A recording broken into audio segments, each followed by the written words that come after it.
¿por qué para nosotros como universidad es tan grande, tan importante? Bueno, pues porque, como estoy segura que todos ustedes saben, algo que diferencia a nuestra universidad es que, por una parte, somos capaces de preparar prácticamente para todas las profesiones, no solo del área de salud, sino profesiones en general, porque somos una universidad que tiene prácticamente todas las titulaciones y como no en la cantidad está la virtud, sino por el segundo elemento que nos diferencia, que es que nosotros entendemos el modelo educativo como aprender haciendo en un entorno interdisciplinar. Y es por esta interdisciplinaridad que nos diferencia, es por lo que son tan importantes para nosotros estas jornadas que hoy estamos inaugurando y además a las que le invito a la decana a que tengan una segunda, una tercera y con algún reto más. Hace tiempo que nosotros entendemos que la mejor forma de preparar a nuestros estudiantes es simulando las condiciones de la profesión. Y como paciente os digo que cuando me pongo en vuestras manos, lógicamente no me atienden o enfermeros o radiólogos o médicos, sino que me atendéis un equipo mejor o peor orquestado y que nuestra máxima aspiración es que ese proceso de aprendizaje ya integre la necesidad de entender cuál es el rol y la función de cada una de las profesiones que me van a acompañar como paciente. Antes de dar la palabra a la decana, me gustaría lanzaros un reto aquí en el sector de la salud para el año próximo. Y es que seáis capaces de ampliar las jornadas de educación interprofesional de manera que invitemos a profesiones, por supuesto que ejercen en el área de la salud, pero que no estén necesariamente profesiones tituladas dentro del área de la salud. Os acompañan a los farmacéuticos, a los médicos, a los psicólogos, y me dejo muchas profesiones, soy consciente, de las que entendemos como ciudadanos que son profesiones propias de la salud. Hay muchas otras profesiones que también os acompañan y os ayudan, ingenieros, arquitectos especializados en la construcción de hospitales, que hacen que los flujos de los pacientes, de los médicos, de los familiares, sea más amable. Pues ojalá que para las próximas jornadas seamos capaces de atraer, invitar y escuchar la voz de otros que contribuyen a construir este espacio. Bienvenidos, muchas gracias y le cedo la palabra a la decana Elena Gazapo. Muchas gracias. Buenos días a todos.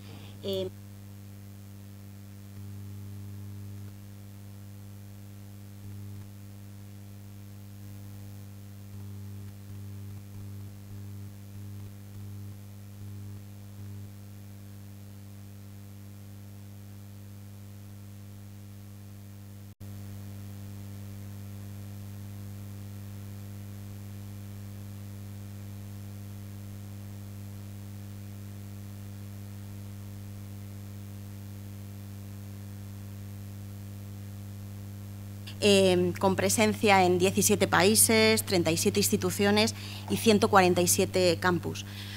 Actualmente tenemos más de 1 millón de estudiantes y de ellos más de 220.000 son estudiantes de ciencias de la salud, ¿no?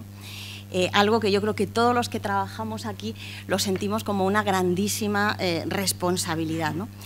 Y por eso desde aquí pues me gustaría enviar un cariñoso saludo pues a todos nuestros compañeros de la Red Laureate, bueno, pues que gracias a la tecnología nos van a acompañar hoy desde sus diferentes países, ¿no? Bueno, tengo que decir que para mí es una gran alegría y también un gran orgullo, ¿no? el pertenecer a este equipo que ha liderado la implantación de la educación superior y que ha implantado esta educación interprofesional dentro de nuestras titulaciones de ciencias de la salud, ¿no? Para nosotros es un proyecto muy importante, es un proyecto único, yo diría que casi bueno, pues revolucionario, ¿no? y que evidencia nuestro firme compromiso social de innovar en la formación de los profesionales sanitarios para mejorar la calidad de vida y la salud de las personas, ¿no? Que es por lo que estamos todos aquí, yo creo. La educación interprofesional es una parte integrante, es una parte fundamental de nuestro modelo académico, no solo en España, sino a nivel de toda la red. Permite, como comentaba nuestra rectora, pues que distintas disciplinas sanitarias, distintos estudiantes, puedan entrenar, puedan aprender juntos lo que va a ser su vida profesional en un futuro, ¿no? Algo que seguro que vamos a repetir mucho hoy, ¿no? Si vamos a trabajar juntos, ¿por qué no empezamos a aprender juntos, ¿no?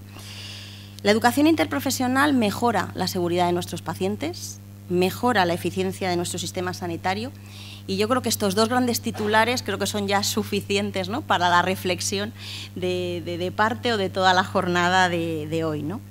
Me gustaría también hacer mi más sincero agradecimiento a todo el equipo que ha hecho posible este proyecto, al comité organizador de estas jornadas, a todas las personas, ¿no?, que veis por aquí, que desde la parte operativa, desde la parte logística, pues hacen posible que este evento bueno, pues salga, ¿no?, de una manera adecuada.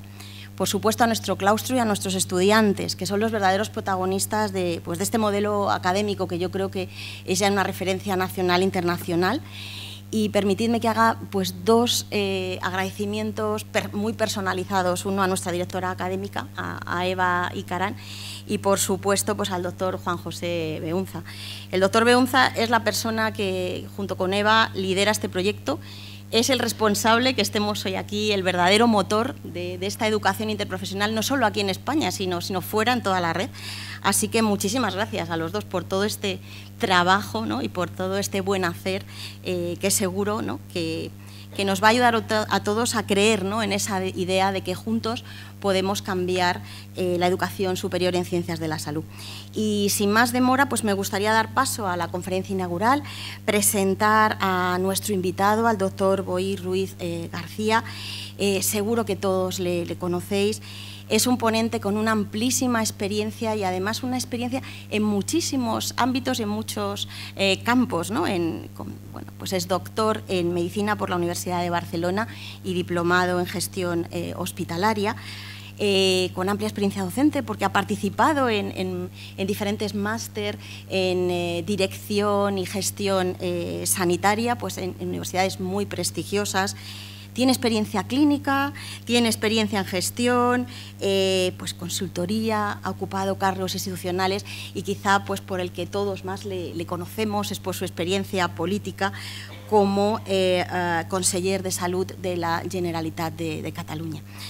Doctor Boi Ruiz, muchísimas gracias por estar hoy aquí y bueno, pues aprovecho a todos los ponentes a que le pregunten, a que interactúen a través de las redes sociales o aquí desde la sala, aprovechen la experiencia y la gran calidad del doctor Boi Ruiz. Muchas gracias.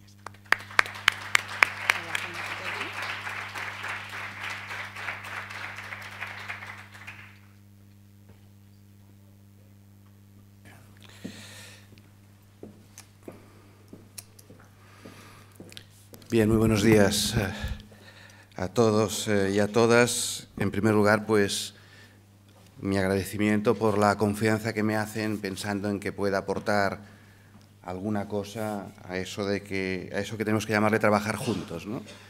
Como decía la decana, uno ha sido cura antes que fraile, he trabajado de enfermera también, mi mujer es enfermera y mi trayectoria ha sido muy larga en esta vida profesional, me llevó por los vericuetos de la gestión hasta asumir una responsabilidad en un ámbito de una comunidad autónoma como Cataluña, en situaciones difíciles, pero lo que sí que es muy importante es tener presente siempre que trabajar juntos rinde más que trabajar cada uno por su cuenta. Dicho eso, rectora, decana, doctor Beunza, muchas gracias también a Jesús por su confianza en que esté hoy aquí. Yo quisiera hacer una reflexión para llegar a la conclusión de por qué es mejor que trabajemos juntos. Cosa que es obvia, pero a veces las cosas obvias hay que explicarlas porque las damos por sabidas y se convierten en un tópico y se convierten normalmente en un titular, en una cosa corta y olvidamos los contenidos. Vamos a hacerlo haciendo un pequeño recorrido argumental sobre salud, sobre cómo entendemos los paradigmas de la salud en estos momentos, qué paradigmas creemos que están cambiando o que ya han cambiado, y después ver si realmente, como hacemos las cosas, respondemos a la finalidad de nuestras profesiones, que es atender a las necesidades de salud de las personas y no tanto a las necesidades de los propios profesionales. Y por lo tanto, creo que ahí está un poco la dicotomía en cómo romper determinadas situaciones de estatus que se dan en nuestro sistema de salud. Nosotros partimos de un sistema de salud que creo que es claro, no hay confusiones en ese sentido, aunque a veces haya tendencias interesadas en hacernos crear una cierta confusión. Nosotros creemos que la salud de los ciudadanos es un derecho, atendiendo a que es un derecho universal, sin contrapartida de obligación. Es un derecho, pagues o no pagues impuestos por tu nivel de renta. Y es un derecho, te cuides o no te cuides. Y eso es un tema muy importante, porque nosotros no podemos dejar de atender a una persona que sabemos que se ha perjudicado su propia salud. Recuerdo cuando en el Reino Unido se les ocurrió sacar de la cobertura pública a los enfermos con trastornos isquémicos cardíacos que fumaban. Dijeron, mire, como usted fuma, pues págueselo de su bolsillo. Cataclismo. Porque ni en la ética profesional ni en la ética de un sistema nacional de salud se puede entender que una persona que, aunque no haya cuidado de sí misma, no tenga derecho a la atención sanitaria. Por lo tanto, es un sistema de un derecho sin ninguna contrapartida. Y eso es un tema importante, porque no hay ningún derecho en el mundo reconocido que no vaya acompañado de alguna obligación. En este caso, ni obligación de contribuir, porque tú puedes tener un nivel de renta bajísimo y no contribuir, y por lo tanto tienes derecho a la atención sanitaria igual, ni tienes obligaciones respecto a tu propio cuidado. Fijaros que cuando compramos una cosa que tiene una garantía, si no la cuidamos en el tiempo de garantía y las averías que se producen por no cuidarla, no tenemos garantía. En el ámbito sanitario no es así. Por lo tanto, yo creo que eso es un enorme valor. Hay algunos que discrepan, yo creo que es un enorme valor por la externalidad que tiene el que una persona esté sana con respecto a la sociedad en la que vive.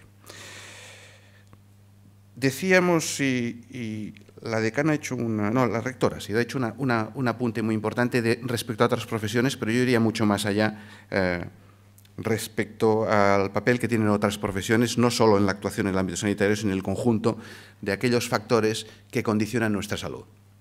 Nuestra salud viene condicionada por muchos elementos, por lo tanto, si viene condicionada por muchos elementos y algunos ingobernables, nadie puede decir que la salud, como decía antes, es un derecho. En todo caso, es un derecho a la atención sanitaria y la protección a la salud. Porque si alguien pudiera garantizar el derecho a la salud, seríamos inmortales. Y yo no conozco a nadie que le pueda garantizar a nadie la salud. Y lo digo porque se utilizan eslogans políticos, el derecho a la salud, el derecho a la atención sanitaria y a la protección de la salud. Es lo que yo tengo como ciudadano. Porque no tengo ningún derecho, nadie me puede satisfacer el derecho de que mi código genético sea el más favorable. Nadie. Por lo tanto, el primer factor del que dependemos es nuestro código genético. Y eso no lo puede garantizar nadie, hasta el momento.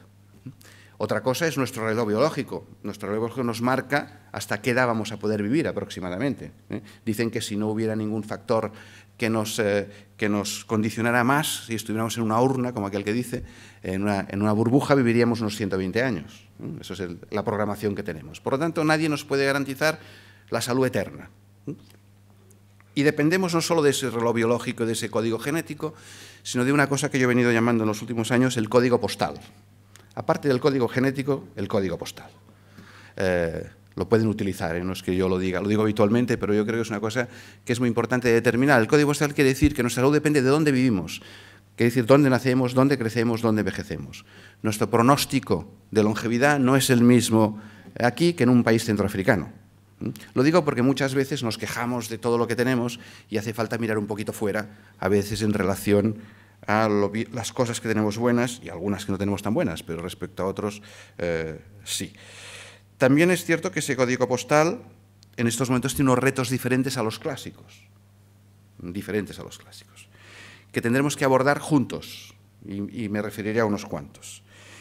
Y el último determinante es el sistema sanitario que dé respuesta a los problemas de nuestra salud y a la protección de nuestra salud. Por lo tanto, código genético, código postal y sistema sanitario. Porque al final el objetivo que tenemos que perseguir todos, a nivel individual, a nivel social, y por lo tanto trasladar al Estado y a los gobiernos ese mandato, es que queremos vivir más años y de una manera más saludable. Ese es el objetivo de todos, nosotros individualmente, y tiene que ser el objetivo social que hay que trasladar a una acción de gobierno. Esa acción de gobierno se llama las políticas, porque esa es otra terminología también un poco, digamos, maltratada. Política no es hacer cosas desde los partidos políticos, ni en el Parlamento, ni todo eso está muy bien, eso es política de otro tipo.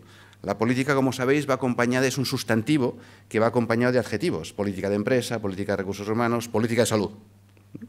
Por lo tanto, cuando hablamos de política de salud, estamos hablando de lo que es política en general, insisto, no actividad política de partido, que es diferente, sino la política es aquel conjunto de ideas y valores que aplicados nos permiten alcanzar un objetivo. Por lo tanto, ideas y valores de una política sanitaria, ya decíamos valores, el derecho a la salud, a la atención sanitaria, etcétera, etcétera, y valores, los valores profesionales añadidos a las ideas, etcétera, etcétera, aplicándolos de una manera determinada, que son las políticas sanitarias. Las políticas de salud son las ideas y valores y las políticas sanitarias cómo aplicamos las ideas y valores. Y no serán ni buenas ni malas las políticas si no son medibles de manera objetiva, comparables y en un contexto determinado. Por lo tanto, las ideas por sí mismas y los valores por sí mismos no son buenos ni malos, ni son buenos ni malos como los aplicamos, sino si están en sintonía ideas, valores y aplicación con el resultado. Eso es lo que los librepensadores siempre hemos dicho, que nada es bueno ni malo, nada existe si no somos capaces de demostrarlo y evidenciarlo en un contexto determinado. Fijaros que en las últimas décadas, o en la última década, se prescinde mucho de lo que tiene que ser demostrable en todos los aspectos de la sociedad. Con decir una cosa, y si la dices desde un principio de buenismo, pues ya es bueno por sí mismo. No sé si es bueno o es malo, dígame qué resultados ha alcanzado aplicando eso que usted dice.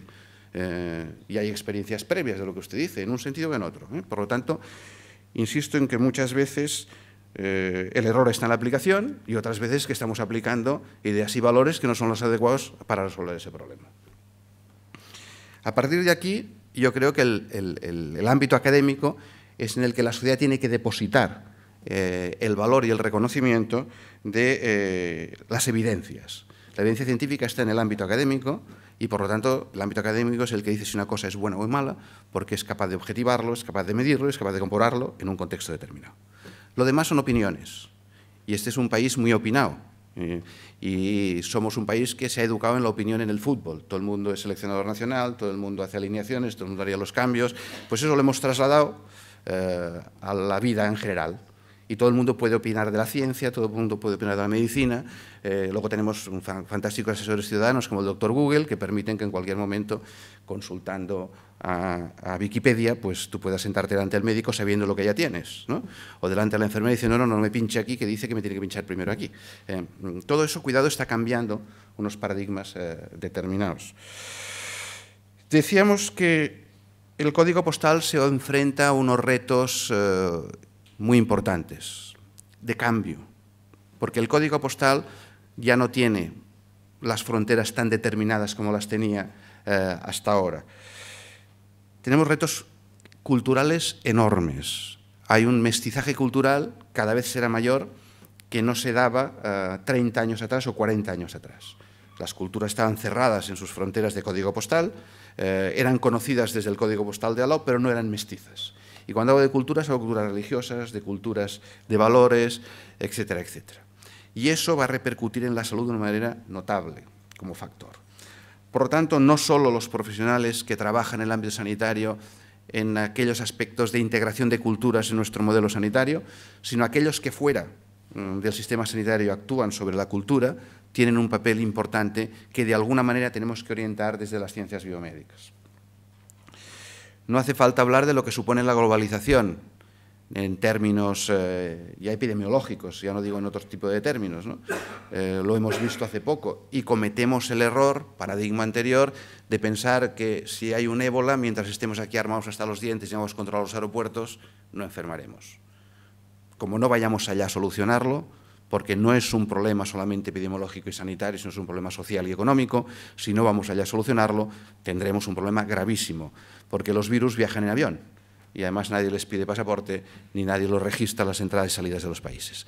Por lo tanto, ese cambio de paradigma de pensar que como somos un sistema sanitario tremendo, estamos armados hasta los dientes, ya pueden venir, que vengan todos, no, nos equivocamos absolutamente. Lo estamos viendo con el Zika, lo estamos viendo con muchísimas cosas.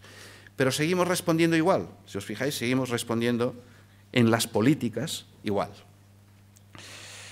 Ya no hace falta decir lo que supone la innovación tecnológica, que va más rápido que Julio Verne escribió las novelas. Antes que Julio Verne escribiera Viaje a la Luna, ya le habían hecho, en estos tiempos ya le hubieran hecho el cohete para llegar. Por lo tanto, quiero decir que todo eso va a una velocidad tremenda con respecto a todo. Y lo que supone las tecnologías de la información y la comunicación en nuestros cambios de hábitos son ya palpables. Uno entra en el metro y antes veías a alguien leyendo el periódico, un libro, ahora ves a todo el mundo mirando su smartphone, haciendo así, y muy poca gente con un diario de papel en la mano o con un libro en la mano. Y todo lo vamos a hacer cada vez más a través de nuestro smartphone, que algún día alguien creo que se planteará si nos lo implanta en el momento del nacimiento o no, para que no tengamos que llevar en el bolsillo. Dicho eso, todo eso, también esas tecnologías que trabajan otros, tienen que trabajarlas con una mirada no oportunista, sino con una mirada estratégica en ciencias de la salud. Porque muchas veces hay un oportunismo de la tecnología, y esto lo podríamos vender al sector salud si le hacemos una aplicación de no sé qué. No, que piensen estratégicamente en el sector salud. Algunas compañías ya lo empiezan a hacer con seriedad. Y eso es otros oficios, entre comillas, que enseñamos en las universidades y que tienen que tener esa mirada en sus currículums hacia el sector salud, que es enormemente transversal. Y que, como dice la canción, salud, dinero y amor, por ese orden. Por lo tanto, si la salud es lo suficientemente importante, creo que esté en la vida académica transversalmente, y lo decía la rectora, es enormemente importante. Otro gran cambio de paradigma es la urbanización social. Todo el mundo en general, tiende a vivir en estos momentos en grandes agrupaciones urbanas, y eso desde el punto de vista del código postal y en términos de salud es un elemento a tener presente. No hace falta que digamos lo que supone el cambio climático, que está para quedarse. No voy a entrar en el debate de las causas, si la contaminación o la contaminación es una realidad. También fue una realidad que hubo eras glaciales, hubo lo contrario, cuando estamos en un cambio absolutamente objetivo y visible. Los que somos un poco mayores recordamos el frío que hacía cuando la época de las castañas, y ahora vamos casi como aquel que dicen pantalón corto, ¿no? Por lo tanto, las cosas cambian y los cambios climatológicos tienen una incidencia muy importante en la salud. Globalización, inmigración, refugiados, es otro tema. Las corrientes migratorias que se están produciendo en estos momentos van a tener unas consecuencias en el futuro, también en las políticas sanitarias que tengamos que abordar.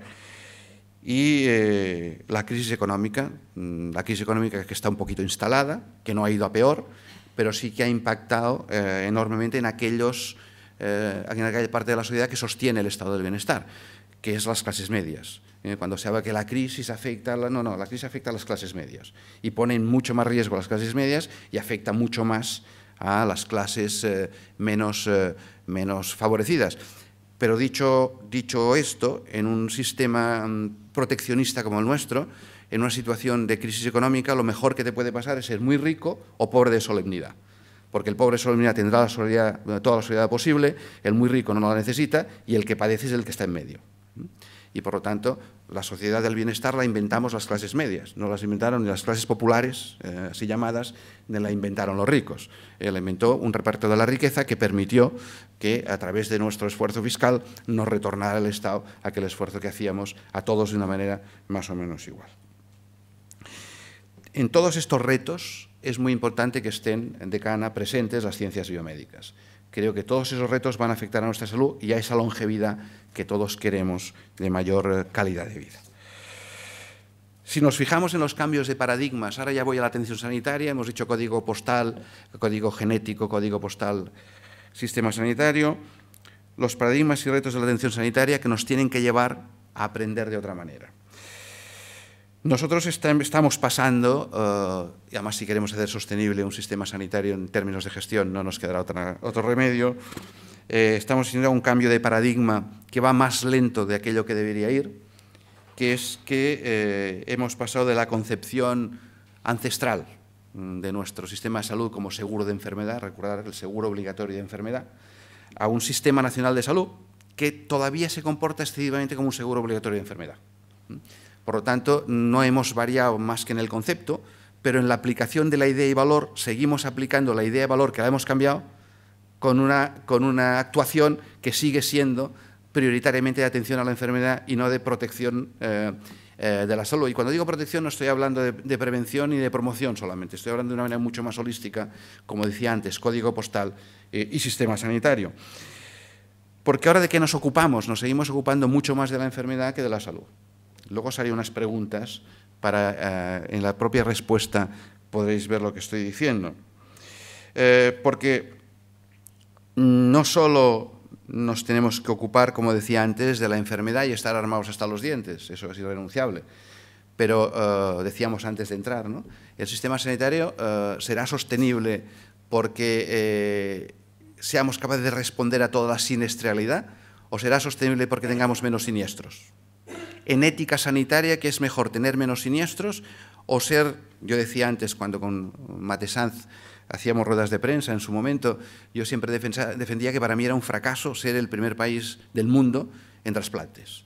Yo quiero ser el primer país del mundo donde nadie le falte un órgano, pero quiero ser el primer país del mundo que necesita menos trasplantar. Entonces, si hacemos una política de salud, la orientación y el resultado es otro. Si hacemos una política de enfermedad, seremos siempre el que más trasplantes haga.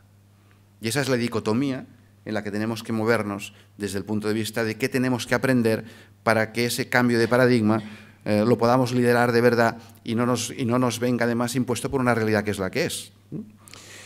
Por lo tanto, ¿nos cuidamos suficientemente bien de la salud? Yo creo que aún no. Nos cuidamos extraordinariamente bien de la enfermedad, hay nuestros resultados, pero de la salud aún no nos cuidamos del todo bien. Porque confundimos, creo, dos términos. Confundimos envejecimiento con supervivencia. No es que envejezcamos, es que sobrevivimos a enfermedades que antes nos mataban.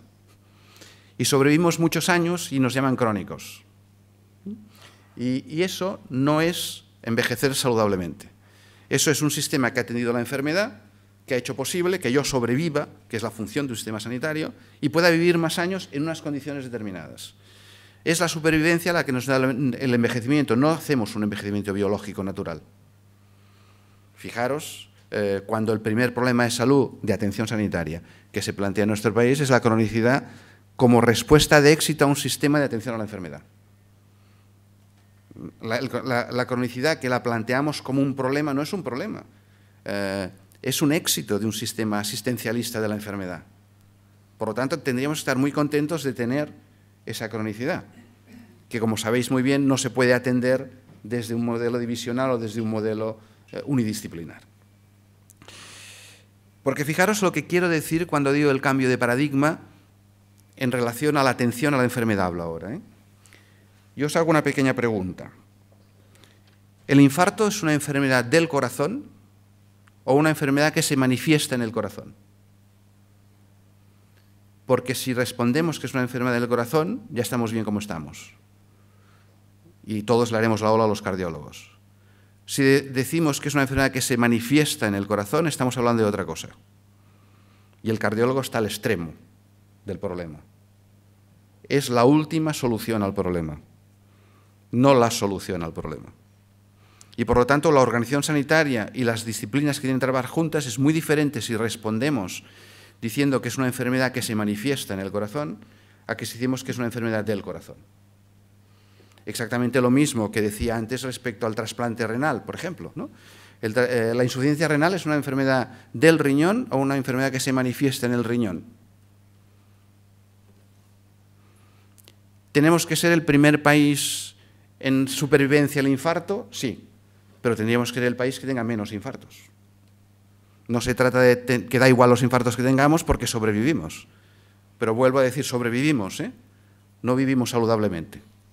Por lo tanto, el enfoque de todas estas nuevas políticas sanitarias, que la propia realidad nos condiciona, requieren una respuesta formativa determinada. Porque cuando hablamos de utilización de los recursos, siempre nos dejamos un recurso que muchas veces cuantificamos, ¿no? Cuantificamos con indicadores indirectos. Que tengamos X profesionales sanitarios por 100.000 habitantes no quiere decir nada. Es un indicador indirecto. ¿Cómo gestionamos el conocimiento de esos profesionales? ¿Cómo lo relacionamos en un proceso? Es otra cosa. Porque cuando hablamos de reacciones corporativas decimos, no, pues en España hay menos enfermeras por 100.000 habitantes que en otros países. Pero el capital conocimiento de nuestra enfermería es el mismo que el de otros países, las funciones de la organización es la misma que de otros países. ¿Por qué en Gran Bretaña son tan apreciadas nuestras enfermeras y nuestros enfermeros? ¿Por su capital conocimiento o porque hablan un inglés con acento de la meseta?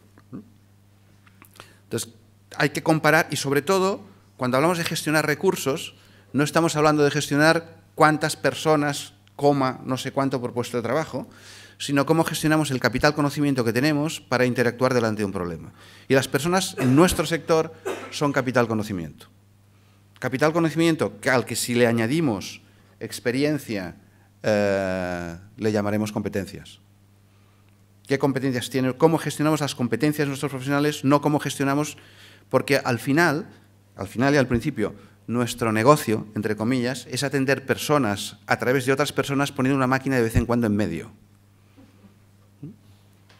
No es otra cosa más que eso. Y por lo tanto, el capital humano en términos de capital conocimiento, no solo cuantitativo, es enormemente importante. Y quien forma el capital humano es la universidad.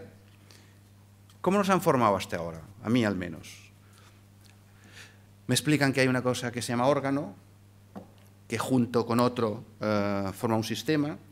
Fijaros ya el primer error luego del enfoque, pero bueno. Órgano, cuando es anatomía, cómo funciona ese órgano, fisiología. Cuando se avería el órgano, patología, y cuando hay que tratarlo, si es con cuchillo es una especialidad quirúrgica y si es con pastilla es una especialidad médica, aunque sea la misma enfermedad.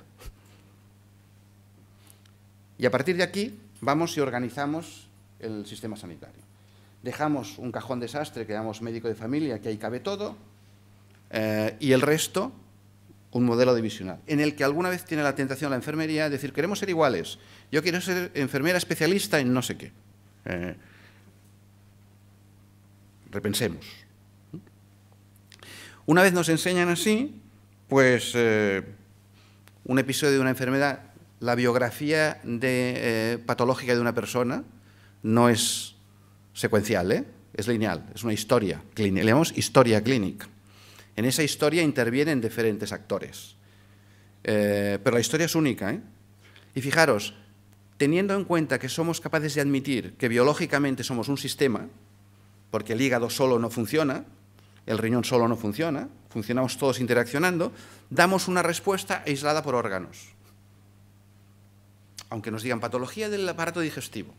No, nos explican patología digestiva del órgano anatómico que empieza en la boca y acaba en el recto. Ahí actúan muchísimos factores sobre el aparato digestivo que no están en el propio aparato digestivo. Y me refería antes al tema del infarto, ¿no? Por lo tanto, damos respuesta fuera de sistema a un organismo que integralmente es un sistema.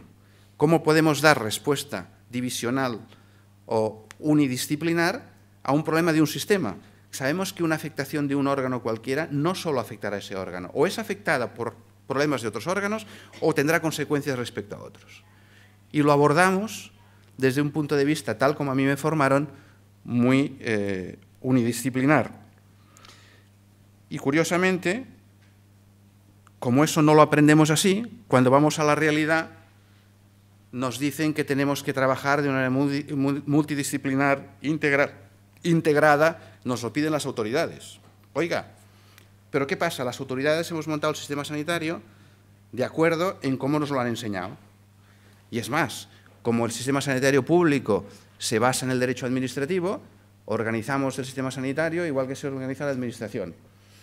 Que yo quiero recordar que el Estado español no lo fundaron los Reyes Católicos, que crearon España, pero no el Estado, que es diferente. El Estado lo creó un francés, Pepe Botella, que le llamaban en Madrid, José Bonaparte, que creó el Estado español, administrativamente hablando, exactamente igual que todos los estados napoleónicos. Algunos de aquí supongo que habéis hecho la mili. Sabéis lo que es una unidad, una sección, una división, que se funciona por órdenes y por instrucciones. Los que estáis en la administración y no habéis hecho la mili, ¿os suena? Unidad, división, sección, instrucciones y órdenes. Los que trabajamos en hospitales jerarquizados, unidades, divisiones, secciones, y tú eres jefe de una cosa en función de los que tienes por debajo, no en función de la meritocracia. Tú eres jefe de sección porque por debajo tienes X adjuntos, y eres jefe de servicio porque tienes X jefes de sección, y eres jefe de departamento porque tienes X jefes de servicio. Por lo tanto, hemos hecho un sistema jerarquizado administrativo para unos servicios públicos, que tratamos y abordamos los problemas de salud de manera disciplinar para un problema que es sistémico.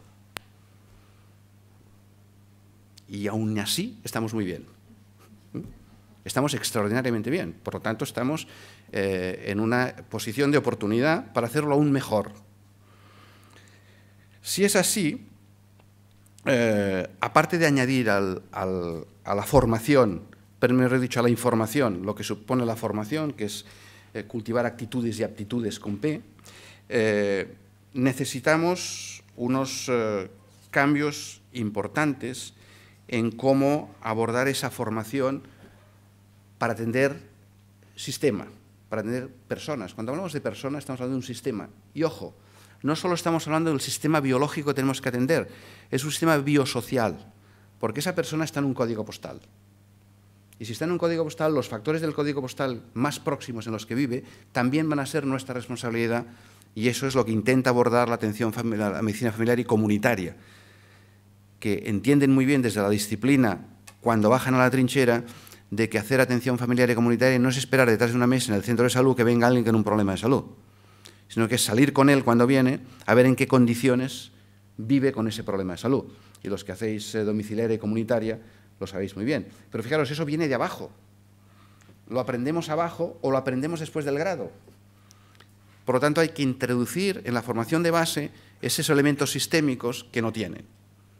A mí me gustaría que una clase de patología digestiva, vamos a llamarle así, del sistema, si fuera posible, no se hiciera por separado. ¿Por qué enseñamos disciplinas por separado? ¿Por qué explicamos anatomía o fisiología o patología en farmacia los de farmacia, en medicina los de medicina, en enfermería los de enfermería? Lo mismo y por separado.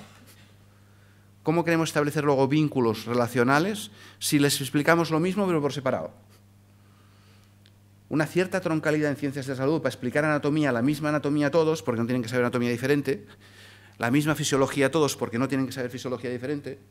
Luego ya veremos después la disciplina del abordaje del problema desde la visión del farmacéutico, desde la disciplina del médico, desde la disciplina de la enfermería. Pero la formación troncal tiene que ser la misma.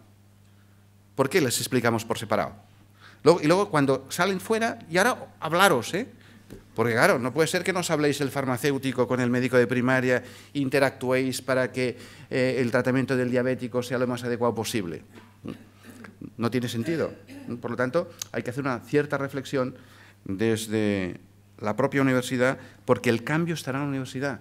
El cambio fuera está produciéndose, pero con enormes resistencias y dificultades de encaje, porque tienes que adaptar a una realidad lo que sale de la universidad. ¿Por qué no salimos un poco adaptados ya? Y evitaremos muchas tensiones. Y si salimos adaptados, el político de turno no le quedará más remedio que, como no tiene dónde mirar, seguirá mirando al código napoleónico. Hay que explicarle que mire hacia otro código para que podamos regular o regular menos, que a veces es mejor, las cosas que necesitamos. Por eso digo, tenemos que hacer una formación, si queremos trabajar juntos, que tenga un espacio y tiempo común. Espacio y tiempo común, es decir, un aula y un tiempo compartido para aquello que nos explican que es igual en biomedicina. Necesitamos trabajar conjuntamente un caso, decía antes. ¿Por qué no nos sentamos en una clase, todos aquellos que están en ciencias de la salud, y ponemos encima de la mesa un caso de patología para que lo aborden desde el mismo análisis? Luego, la solución y aportación de cada uno, de manera integrada, es lo que da la solución sistémica al problema. Pero el planteamiento y el abordaje y el análisis, por decir de alguna manera el diagnóstico, tiene que ser compartido. Una manifestación de una patología la tiene que diagnosticar igual el farmacéutico, que la enfermera, que el médico, que el fisioterapeuta, exactamente igual. Después cada uno, de manera integrada, actuará sobre ese problema y la suma de las actuaciones será el resultado. Si lo hacemos de una manera dispersa, pues llegamos, al final lo acabamos solucionando en la dura realidad, ¿no? Pero creo que si lo abordamos desde la universidad, y digo, universidades como la europea, yo doy clases en la Internacional de Cataluña y abordamos cada vez más los problemas desde esta doctrina, ¿no? Insisto, espacio-tiempo común y disciplinas compartidas. Caso, como ejemplo. Fijaros que en las escuelas de negocios, delante de un mismo problema, se juntan diferentes disciplinas. gente que viene del derecho, gente que viene de la ingeniería, gente que viene de la medicina, gente que viene de cualquier otra disciplina, abordan el caso y lo analizan desde su perspectiva. El economista lo ve de una manera, el abogado lo ve de otra, y la suma de sus propuestas de actuación da la solución al problema. Pero el análisis y el diagnóstico es el mismo, se comparte. El método del caso es un método que en otras disciplinas tiene éxito, en la nuestra lo trasladamos a la realidad y le llamamos sesión clínica. Pero ya cuando estamos en la realidad, y con una limitación muchas veces de la sesión clínica. Yo que en alguna época mandaba un poco en algún servicio, pues yo me preocupaba que la supervisora de la unidad y la supervisora del bloque quirúrgico estuvieran en la sesión clínica. Pues si no, ¿cómo puedes abordar la realidad saliendo de un sitio donde se ha decidido y ahora te explico lo que hemos dicho? Y claro, ya sabéis aquello de la explicación, cuando llega al final de todo, llega cualquier cosa menos lo que se ha planteado al principio.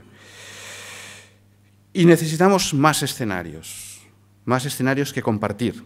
No solo compartir el escenario en espacio, pero también en tiempo. El que estén por separado haciendo prácticas en los hospitales, la gente que estudia ciencias de la salud por separado y en tiempos diferentes, están en el mismo espacio, pero están por separado y en tiempos diferentes. No ayuda en ese concepto que nos planteamos.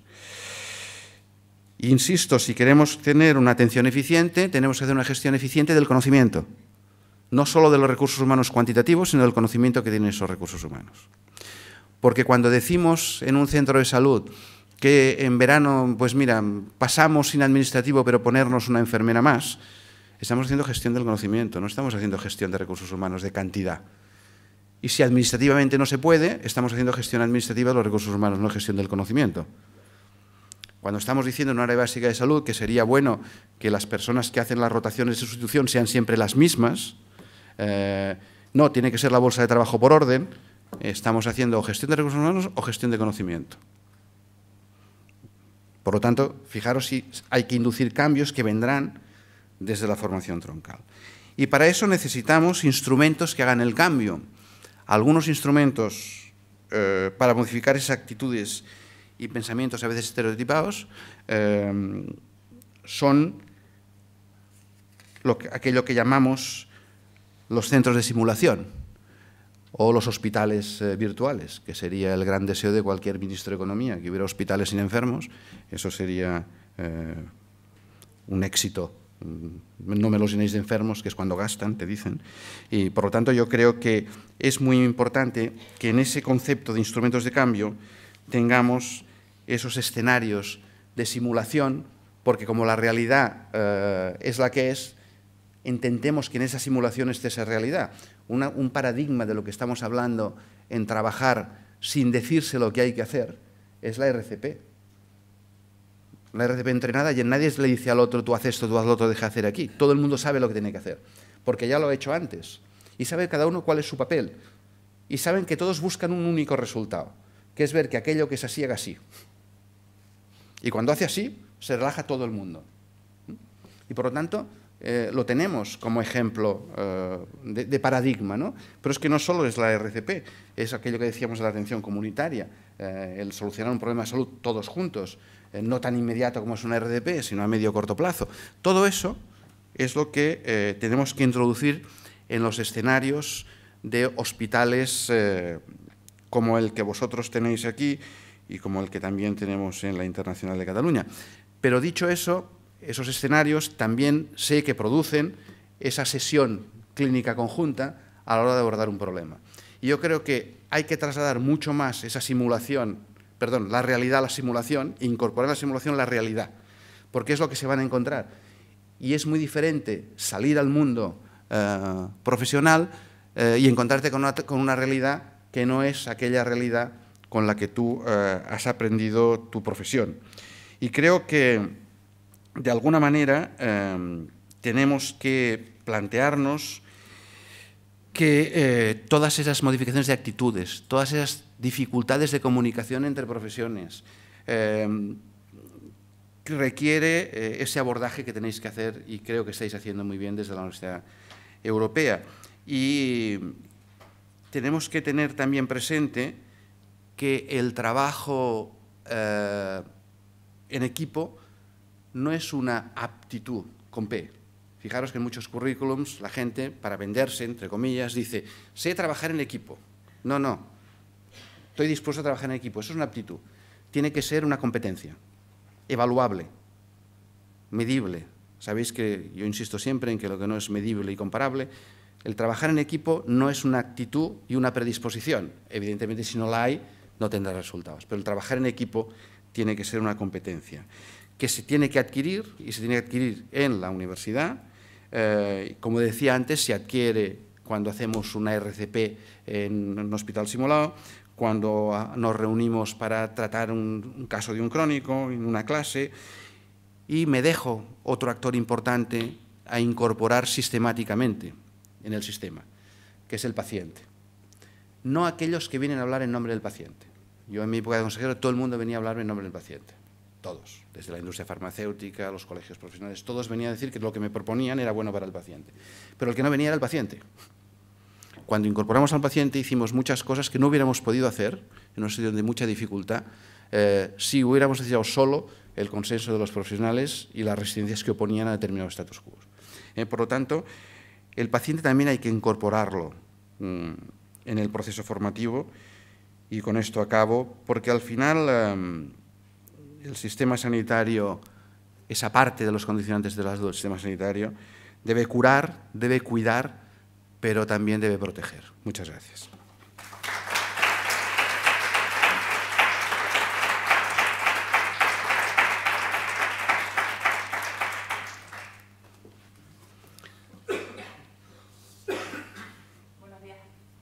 Buenos días a todos. Soy Eva Carán, directora académica de la facultad. Gracias. Lo más interesante en este tipo de encuentros, sin duda alguna, es el intercambio y compartir. En cada sesión vamos a tener un ratito al final para hacer justamente esto. Así que, si queréis hacer alguna pregunta al doctor Boi Ruiz, a vuestra disposición.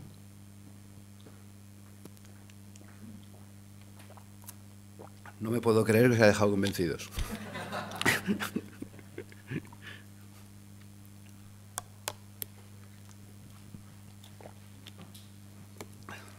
De uno en uno, ¿eh? Bueno, muchísimas gracias por su brillante exposición, ¿no? Hablando de las dificultades que se encuentra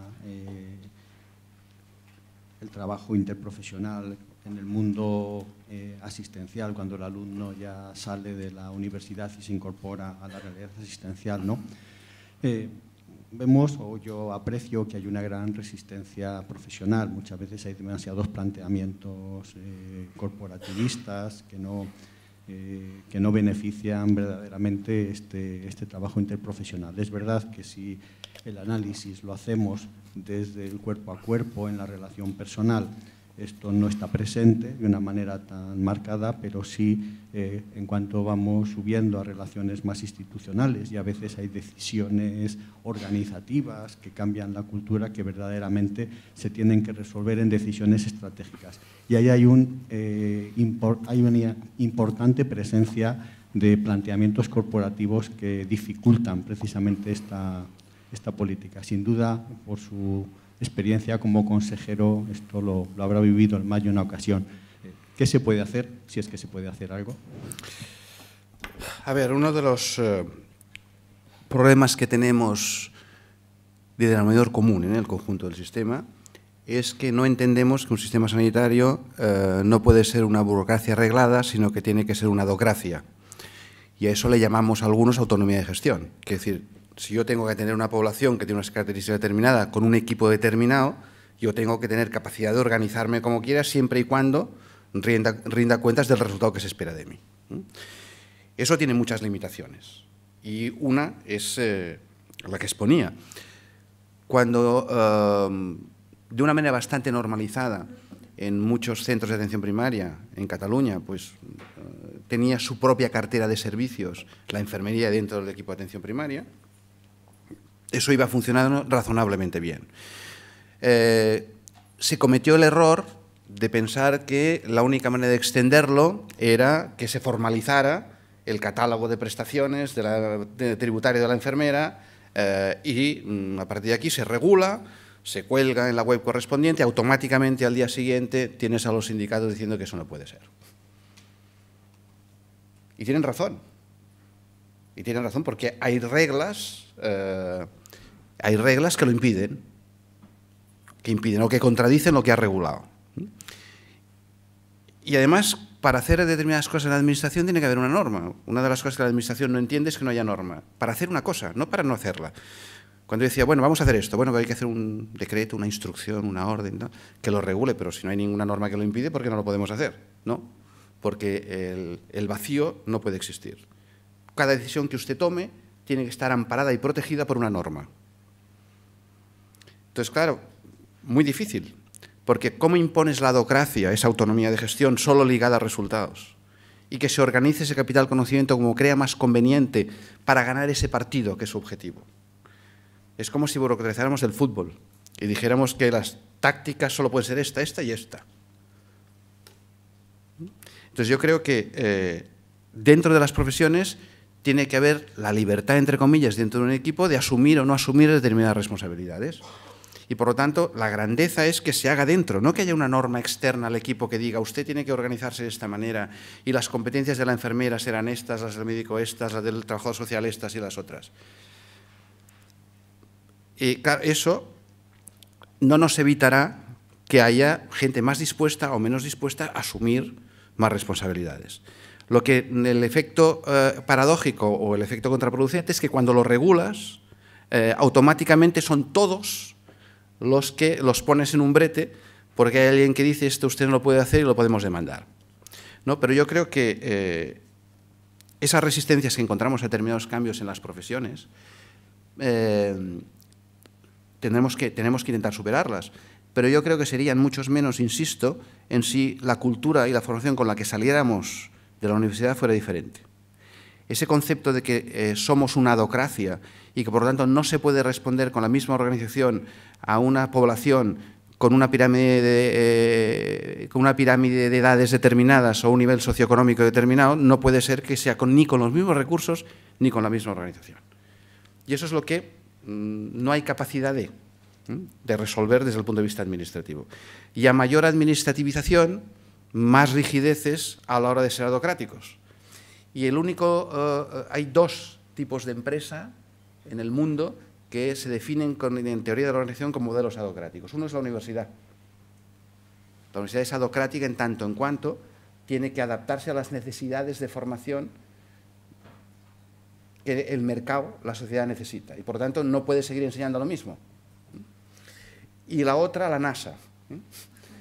Para que veáis, la NASA es una empresa adocrática porque cada vez la innovación cambia de tal manera que no pueden mantener el mismo modelo organizativo para ir a la Luna que para ir a Marte.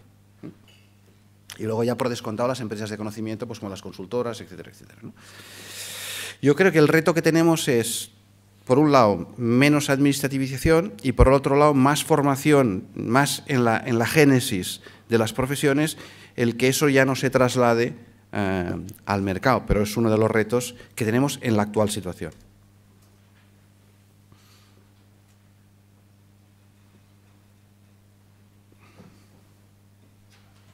Buenos días. En primer lugar, felicitarle por la estupenda conferencia que nos ha dado. Yo soy cirujano, profesor de la Universidad Europea, con muchísima menos experiencia que usted, evidentemente, pero he tenido ocasión de compartir y conversar con especialistas de muchos ámbitos y en dos, digamos, sectores del desarrollo de la salud, que son tanto el público como el privado, ¿no? Y desde mi punto de vista, uno de los elementos que más entorpece en la educación interprofesional son precisamente los colegios profesionales, que bueno, están instaurados, establecidos, legalizados, imponen normas, y yo creo que es uno de los obstáculos para, como muy bien decía nuestro compañero, que fluya la información y que el centro del objetivo de tratamiento sean los enfermos con el trabajo de cada uno de nosotros, en vez de responder a las normas de los colegios. Eso por una parte. Quería saber su opinión. Y en segundo lugar, yo creo que una educación por competencias es imprescindible. El problema a veces está en quién establece la competencia del que tiene la competencia. Es decir, ante quién responde esta universidad cuando establece que sus alumnos son competentes para decir que efectivamente lo son. ¿Y qué diferencia hay entre una universidad británica, francesa? Porque al final estamos dentro del ámbito europeo y estamos con los créditos europeos. Es decir, siempre hay una normativa superior que trata de establecer desde el punto de vista, digamos, de un listado de normas que se cumplen, pero quizá no lleguen al fondo de lo que es la formación. Y yo creo que, efectivamente, el exceso de regulación puede suponer un impacto en la evolución de los alumnos, pero creo que es difícil abordarla si no se reconstruyen estas dos perspectivas, tanto los colegios médicos como la de colegios médicos por defecto, la de los colegios profesionales y el papel de la administración. Muchas gracias. Bueno, me ha puesto un examen casi, muchas gracias. A ver, a mí me gusta, al analizar las cosas, la genética, es la génesis de las cosas, ¿no? ¿Por qué existen los colegios profesionales? Los colegios profesionales existen cuando el ciudadano no había depositado en el Estado la responsabilidad de su atención sanitaria. Y el que respondía de la atención médica, en este caso, o de practicantes, ATS después, etcétera, etcétera, era la propia profesión. Respondía delante del ciudadano y, por lo tanto, tenía capacidad reguladora sobre las buenas praxis, sobre quién podía ejercer la medicina y no, colegiación, y además en el ámbito más privado, dónde la podía ejercer o no, los partidos abiertos o los partidos cerrados. Eso es la génesis de los colegios.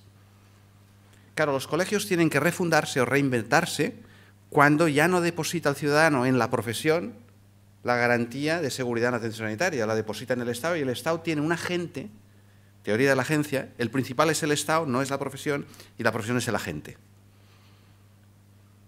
Hasta entonces no, el principal era el profesional y a la vez era el agente. Ahora no. Quien responde de un proceso sanitario, aparte del profesional a título individual, es la administración que está detrás. Cualquier demanda que cae a un centro sanitario responde el profesional como actor, pero el responsable subsidiario, recordemos siempre, es el Estado. Por lo tanto, ha cambiado la función y finalidad de un colegio profesional. Yo creo que los colegios todavía no se han enterado del cambio de papel agente-agencia. Y yo creo que que son necesarios para ocupar otros ámbitos, no el de ser autoridad respecto al ejercicio profesional, y que tendrían que hacer una cierta refundación.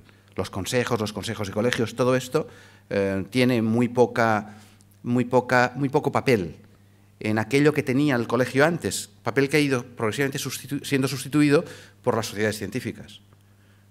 Antes el colegio de médicos decía que había que hacer no sé qué y el colegio era la gran autoridad. Ahora se escucha mucho más socialmente a una sociedad científica, a una sociedad profesional. Si salen los enfermeros, los fisioterapeutas, los cirujanos, se escucha mucho más que al colegio. Y el colegio se ha convertido, y está aquello que a mí me cuesta mucho admitir que se siga diciendo, el rol. Eso es una cosa muy propia de la enfermería. ¿Cuál es el rol de la enfermería? Aún hablamos del rol. Pues los colegios yo creo que aún no saben cuál es su rol. Y los consejos de colegios, fijaros que un antecesor a los colegios son las Reales Academias de Medicina. Que esos son los que hacían el papel de las sociedades científicas. Los médicos prestigiosos, con grandes honores, eran admitidos como miembros de una Real Academia. No tienen ningún papel ni social. Es un papel mucho más endogámico de las profesiones. Yo soy miembro de la Real Academia de Medicina y esto da lustre y esplendor, ¿no? Pero nada más. Yo creo que el papel de los colegios es un papel muy, muy importante, pero no el papel que en estos momentos hacen, que es ninguno en ese sentido. Medran, pero no acaban de tener cuál es su real... y el médico, muchos médicos y muchos enfermeros consideran que están colegiados porque es una obligación. Y en todo caso, pues sirve porque tienes una buena agencia de viajes, te hacen un seguro más barato. No te sientes protegido, te sientes mucho más protegido por tu sociedad científica o por tu sindicato que no por el colegio profesional. Yo creo que hay que hacer una cierta reflexión porque los colegios tendrían que tener un papel diferente, y lo hay, hay un espacio muy importante profesional, por ejemplo, en el marco competencial, en muchas cosas, los colegios tendrían que decir otras cosas. Y no a veces competir, y yo aquí hago mea culpa, yo durante muchísimos años fui el director de todos los cursos de gestión del Colegio Oficial de Médicos de Barcelona, competir con el mundo académico. No se trata de competir se trata de colaborar con el mundo académico. Yo creo que ese es un elemento de reflexión importante. Por otro lado, el tema de la regulación, no hay peor administración que aquella que además no tiene que gobernar, que es el caso de la europea. La europea no tiene que gobernar nada. Y por lo tanto hemos creado una Europa administrativa que le dice a los que gobiernan cuáles son las reglas del juego para administrar lo que gobiernan. Y eso crea unas dificultades enormes. Desde el punto de vista del Parlamento Europeo, el Parlamento Europeo es muy poco legislativo. Hay unas estructuras administrativas que hacen directivas y que nos condicionan la vida en la mayoría de los casos de forma positiva, porque tenemos que tener una cierta armonía en determinados planteamientos. Pero la principal armonía, por ejemplo, que es la satisfacción de los derechos sociales, no se ha dado. O sea, no se dice cuáles son los derechos de los ciudadanos europeos respecto a las políticas sociales, y en cada Estado tienes tu protección en un sentido o en otro, y podemos hablar del tema sanitario como un tema concreto, ¿no?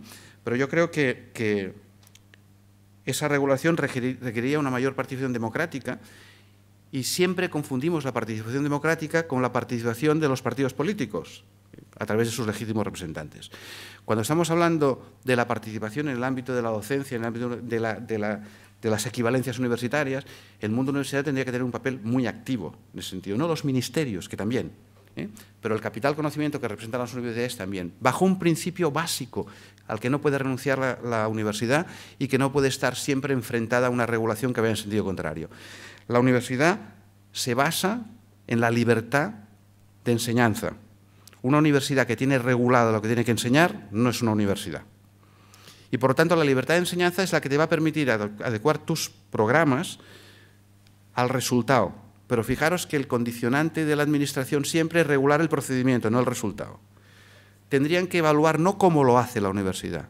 La universidad tendría el máximo margen de autonomía para decidir cómo educa y cómo forma, para que después, en el producto final, hubiera un sistema de evaluación que indicara si ha sido bueno o no el proceso de formación. Aquí lo hacemos al revés. ¿Ha hecho usted no sé cuántos créditos? Pues entonces vale. No, no, no. Los créditos están muy bien, pero es un producto intermedio. El producto final es cómo evaluamos una persona que sale con un grado de una universidad en términos de competencias y capacidad de influir profesionalmente en el objetivo que persigue. Y no en cómo lo formamos. Y ahí estaría la competencia, desde la libertad de enseñanza, aquello que se llamaba la libertad de cátedra, ¿no? Si no hay libertad de cátedra y todos tenemos que pasar por el mismo vericueto, nos vamos a limitar mucho en aquello que llamamos innovación, nuevos conocimientos, porque lo principal no es innovar ni aportar nuevas cosas a la formación, sino, bueno, eso es lo secundario de la universidad. Lo importante es ajustarnos a la norma que dice qué currículum tenemos que procesar para no sea reconocido un grado determinado. Pues muchísimas gracias por la sensibilidad de esta estrategia de acercamiento que he ido haciendo poco a poco, pero el control del tiempo es importante para poder tener espacio para discutir. Muchísimas gracias. Hay más preguntas, pero tenemos un café estupendo dentro de un ratito que será una forma estupenda de seguir compartiendo cosas. Muchas gracias.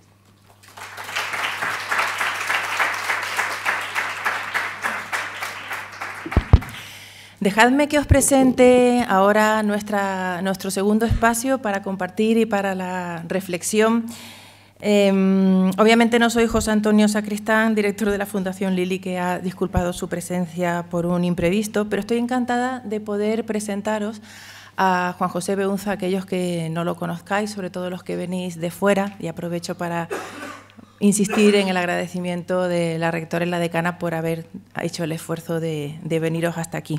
No somos muchos, pero los pioneros nunca llegan en masa a la cima. Así que todos los que estáis hoy aquí y las instituciones a las que representáis, somos pioneros en algún sentido. El doctor Beunza, Juanjo, no puedo evitar referirme así a mi compañero de proyecto, es médico especialista en medicina tropical, epidemiólogo formado en la Harvard School for Public Health. Lo que yo destacaría, porque en estos dos hitos no acaba su formación académica, destacaría su experiencia vivencial en equipos interdisciplinares, en equipos internacionales, y yo creo que esta experiencia no ha sido en absoluto neutra para él. Además, como trabajo en equipo con él, y nuestro equipo es multidisciplinar, con psicólogos, con enfermeras, enfermeros, con otros médicos, con farmacéuticos, con odontólogos. Es una persona que practica con el ejemplo, así que no es solo un teórico de la educación interprofesional y de la práctica colaborativa, sino un excelente ejemplo de esa práctica colaborativa. Así que no le resto ni un minuto más. Juanjo, si te parece, cuando falten 15 minutos, haré otra estrategia aproximativa, lo más delicadamente posible, y daremos paso a las preguntas del público.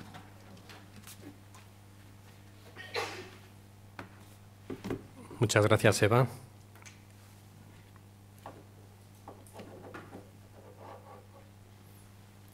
Bueno,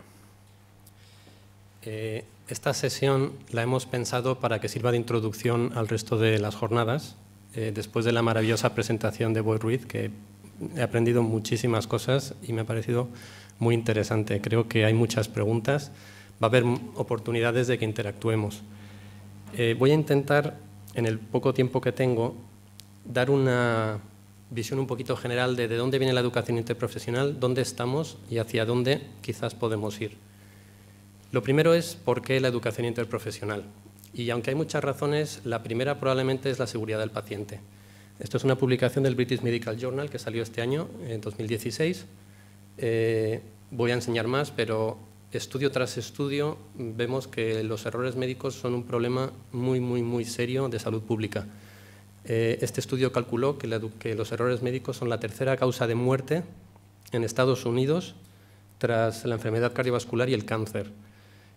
Eso es una barbaridad, es decir, que sea la actividad de los profesionales sanitarios causa de fallecimiento en un porcentaje tan grande y que los fallecimientos atribuibles sean de esa magnitud, es una barbaridad, es un escándalo. Y bueno, el origen de toda esta información empezó en To Err is Human, en el año 99, desde la Universidad de Harvard, que estimaron que 44.000, 98.000 personas fallecen cada año en Estados Unidos por errores médicos. La gente dijo, esto está mal hecho, no es posible. En España tenemos el estudio NEAS, que se coordinó desde Alicante, Aranza, no es Aranaz, eso está mal escrito. Y que los mismos valores que encontraron en otros estudios los tenemos en España. 1 de cada 10 pacientes ingresados en un hospital sufre un error médico relevante.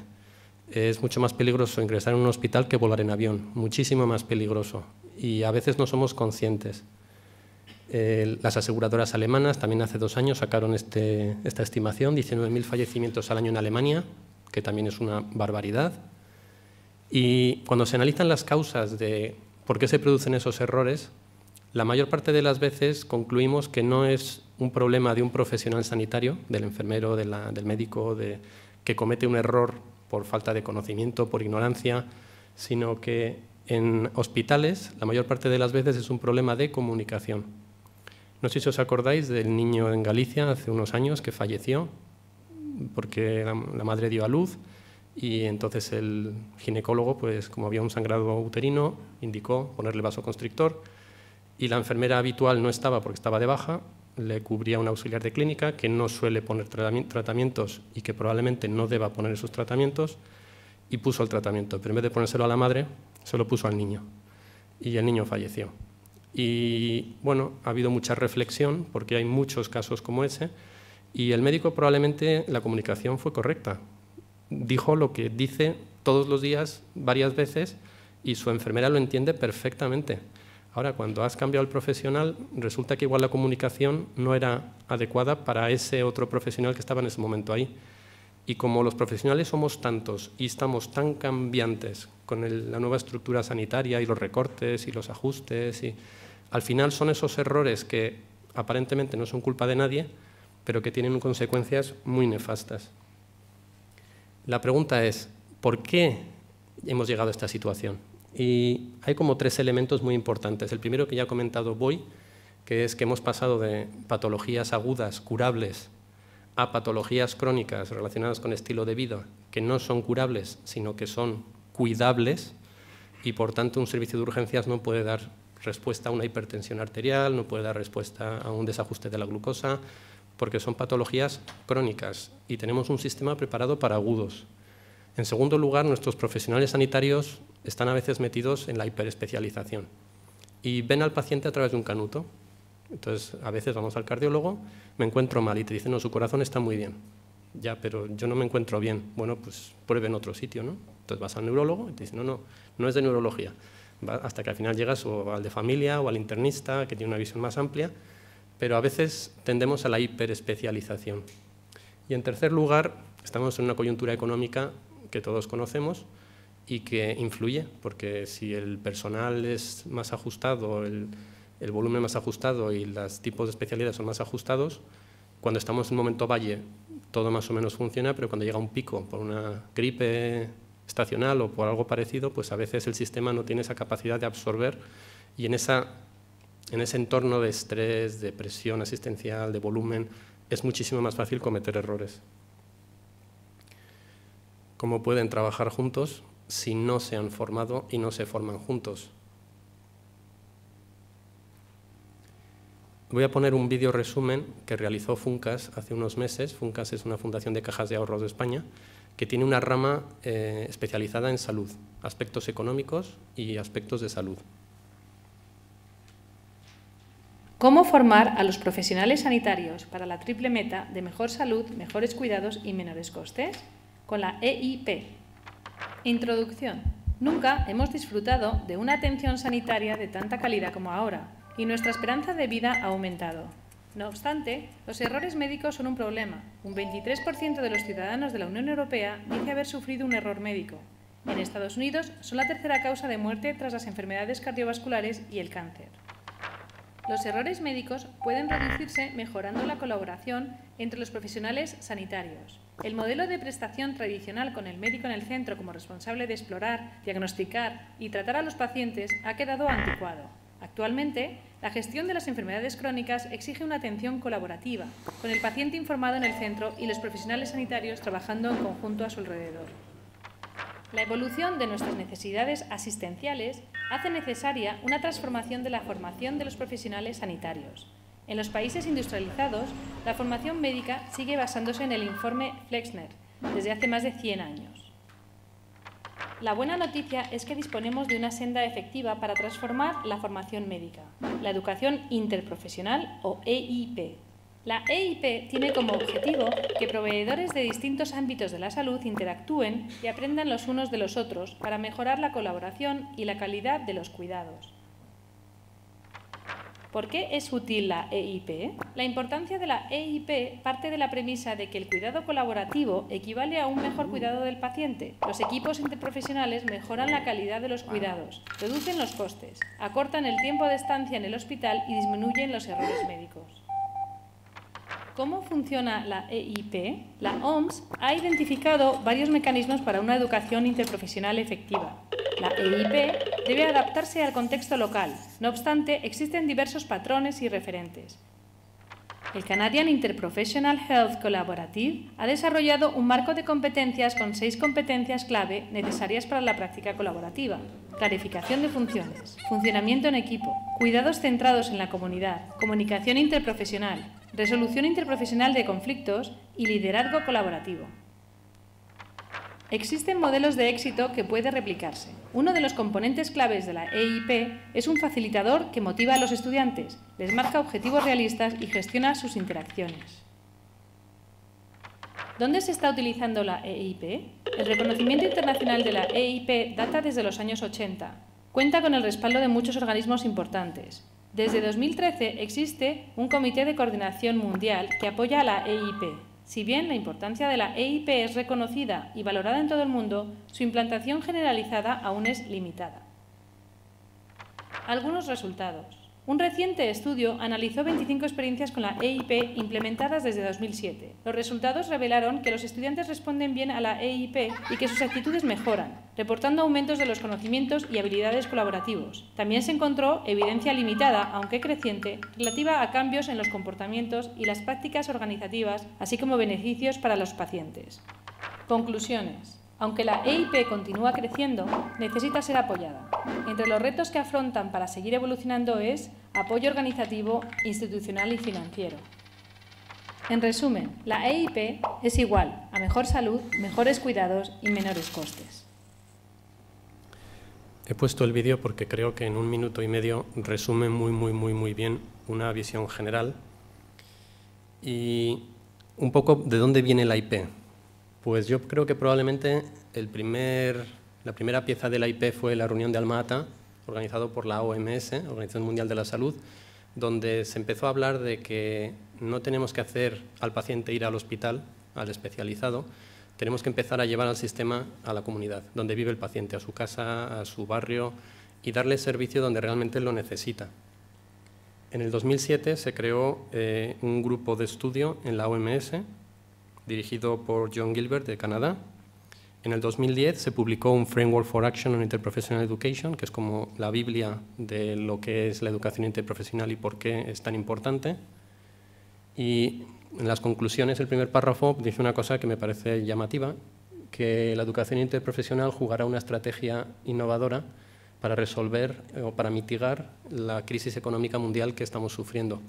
Es decir, se pone la esperanza, no sé si con mucho fundamento, algo de fundamento sí, de que los nuevos modelos de trabajo y de formación ayuden a reducir la crisis económica, es decir, de una estructura muy vertical, donde a veces los médicos, y yo me incluyo, somos el cuello de botella, a un sistema un poquito más horizontal, donde se puedan repartir muchas más funciones y responsabilidades y eso sea económicamente más viable. Hay un gran número de sociedades, no os voy a aburrir, pero probablemente la primera y más potente es la británica, CAIPE, Center for the Advancement of Interprofessional Education. Originado en CAIPE hay una revista exclusivamente de educación interprofesional, que es el JIC, Journal of Interprofessional Care, y luego hay sociedades pues, para Canadá, Europa, Asia, norte de Europa, Japón, OMS tiene su propia organización de network, y entre todos están intentando potenciar la implementación de EIP. Un poco para que se entienda, en el marco de la historia de la docencia en sanidad, ¿dónde está la IP? He puesto aquí este dibujo publicado por Julio Frenk, antiguo ministro de Sanidad de México. Cuando lo publicó era el decano de la Facultad de Salud Pública de Harvard. Y ahí explica como las tres grandes revoluciones en la metodología de docencia en sanidad. La primera gran revolución fue pasar de los barberos, que formaban a otros barberos de manera instruccional, practicando con ellos, a un programa organizado en universidades donde se daba fundamentalmente conocimientos y hoy en día eso se evalúa con preguntas test. Esto no suena, ¿verdad? Este es el famoso modelo Flexner, que se implantó a partir de 1910 en Estados Unidos y Canadá primero, y luego lo hemos ido copiando en el resto del mundo porque es un sistema que tiene cosas muy buenas. La siguiente gran revolución es la docencia basada en problemas, que empezó en McMaster, donde en vez de enseñar contenidos a los alumnos para que luego lleguen al paciente y los implementen, al alumno o al profesional se le da un caso que le lleve a los datos y al estudio, pero para resolver un problema. Es un modelo un poco distinto, el famoso PBL, Problem Based Learning, o ABP, que ya estamos implementando en un porcentaje de nuestra docencia en España a raíz del proceso de Bolonia, y que lo que favorece es la integración de conocimientos, que ya es mucho, la resolución de problemas y que se evalúa mediante COES, que luego Josep nos hablará en la sesión de evaluación. Y hay una tercera revolución que está ocurriendo ahora, y es la revolución de la docencia basada en competencias, tanto locales como globales, y ya no es universidad o hospital, estamos hablando de sistemas sanitarios. Es decir, ya no nos limitamos a las consultas de especialidades, sino que ahora hay que formarse en tanto atención comunitaria, atención domiciliaria, ambulancias, porque es todo el sistema que ayuda a un paciente y, por tanto, tenemos que tener conocimientos de todo el sistema en globalidad. Aquí hablamos de la educación interprofesional, de la práctica colaborativa y resolución de conflictos, y son todo habilidades que en el mundo de recursos humanos se llaman soft o blandas. ¿Cómo se evalúa? Hablaremos luego, pero no hay un modelo aceptado por todos. Probablemente la ECO es el sistema más potente que tenemos, pero también el más caro. Os cuento así brevemente y pasamos a las preguntas. ¿Qué hicimos nosotros en la Universidad Europea? Pues lo primero que hicimos es pensar quién es la gente que más sabe de esto. Y entonces pues identificamos en primer lugar a CAIPE, que para nosotros parecía que era el referente, y contactamos con Hugh Barr, que en ese momento y todavía es el presidente de CAIPE, de la Sociedad Británica. Eso fue en el 2013. Él nos abrió la puerta a King's College, St. George's, Montfort y Leicester University, que visitamos en el 2013, y fue curioso que él nos dijo: lo primero que quiero que veáis es lo que no ha funcionado, porque hay muchos programas de educación interprofesional que no han funcionado. y por tanto nos habló, por ejemplo, de la Universidad de Southampton, que tuvo un programa muy ambicioso que a los 4 o 5 años se hundió completamente, y nos enseñó programas que no habían salido para decir, aprender de la gente que ha intentado cosas, y esto no es tan sencillo como parece. En el 2015 visitamos Minnesota, que es el National Center, que coordina toda la educación interprofesional de Estados Unidos, y también volvimos a visitar Leicester University, porque tenemos un programa de atención domiciliaria que luego veremos en la sesión de primaria, y ellos para nosotros fueron el mejor modelo de atención comunitaria que vimos. Y en el 2015 un grupo de enfermería visitó Nottingham, East Anglia, Oxford Brookes y Robert Gordon. Con lo cual, lo que quiero deciros es que el programa que tenemos en la Universidad Europea, en grandísima parte, no es mérito nuestro, es de aquella gente que va por delante y que nos han ayudado con sus ideas, con sus modelos, con sus experiencias, y yo diría que casi un 80% de lo que hemos intentado ha sido gracias a toda esa gente, no es algo que nosotros nos hayamos inventado. Lo siguiente que hicimos es qué competencias se incluyen en la educación interprofesional. Y hicimos una revisión sistemática de la literatura. No os voy a aburrir, pero he puesto de las 13 propuestas que vimos, hemos resumido las 6 que nos parecían más potentes. La primera fue de Hugh Barr en el 2005, y luego pues el grupo canadiense, el grupo americano.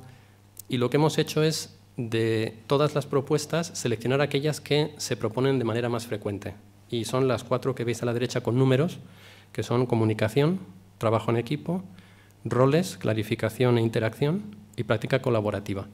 Y hemos elegido esas 4 competencias como dominios de competencias. Por cada dominio hemos hecho una selección de una competencia individual. Por ejemplo, para comunicación hemos elegido valorar, corregir y resolución de conflictos. Y lo que hemos intentado es que por cada competencia individual definirla. ¿Cómo la hemos definido? Pues, como veis a la derecha, hemos elegido cuántos elementos hay que implementar en protocolo para esa competencia. Por ejemplo, para valorar, tiene 4 elementos. El primero es escuchar, silencio externo, comunicación no verbal. El segundo es entender, anular los prejuicios. El tercero es encontrar valor en lo que esa persona piensa, dice, siente o hace. Y el cuarto es expresar ese valor.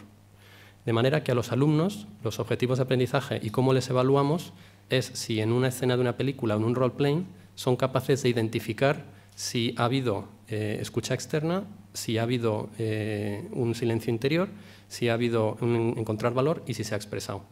Y solo les pedimos eso. En una discusión posterior os hablaré de que hay como 2 grandes modelos en la educación interprofesional, el modelo cerrado y el modelo abierto. El modelo cerrado enseña cómo es y cómo debe ser el trabajo en equipo. Por ejemplo, la Universidad de Colorado tienen ese modelo. ¿Qué problema tiene eso? Que primero tenemos que ponernos de acuerdo nosotros sobre qué es un trabajo en equipo bien hecho. Y os aseguro que en el ámbito sanitario, los profesionales sanitarios no nos ponemos de acuerdo, porque ya lo hemos intentado. Por tanto, hemos optado por un modelo abierto, donde enseñamos competencias individuales a los alumnos, pero no les decimos exactamente qué respuesta tienen que dar a cada problema. Les intentamos decir qué consecuencias van a tener si toma esta decisión o toma esta otra, si lo expresa así o lo expresa así. Pero no les decimos cómo debe ser esa respuesta, porque entendemos que también hay una parte muy importante de las relaciones interprofesionales que son personales.